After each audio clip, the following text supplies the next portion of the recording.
மாண்புமிகு திரு மோடிஜி அவர்களே. பேரை சொல்றதுக்கே உனக்கு வந்து 2 வருஷம் ஆயிருக்கு.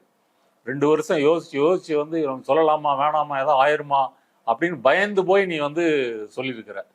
சரி, அப்படி பேர் சொன்னது சொல்லிட்டு இப்ப மோடி விஷயத்துக்கு வருவோம். அவங்க 17 தீர்மானம் போட்டிருக்காங்க.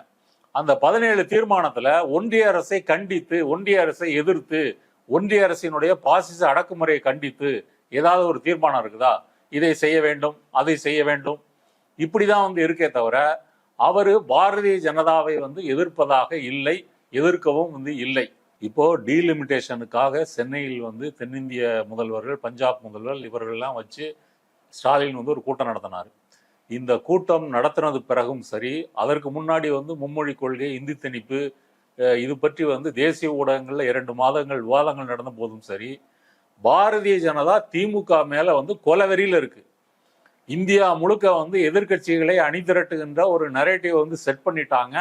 இந்தியா கூட்டணி வந்து ரீபில்ட் பண்றாங்க அப்படின்ற ஒரு பயம் என்பது வந்து வந்துருச்சு.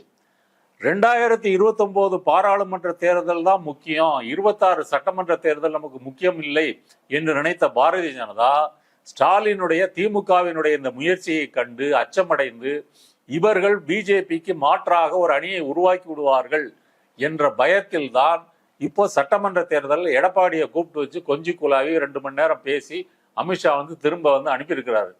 அப்போ நீ பாசிசம், நீ வந்து பிஜேபி வந்து என்னுடைய கொள்கை எதிரின்னு வந்து நீ சும்மா வந்து தற்கொலை மாதிரி பேசலாம். பிஜேபி உன்னை வந்து கடுகளவு கூட மதிக்கல. யாரை எதிரியாக கருதுகிறதுனா திமுகவை எதிரியாக கருதுது.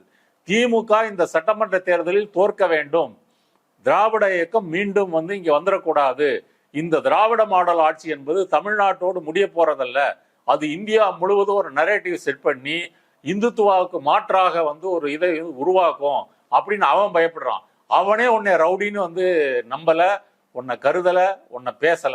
ஆனா நீ நானும் ரவுடி தான் பேசிட்டு இருக்க.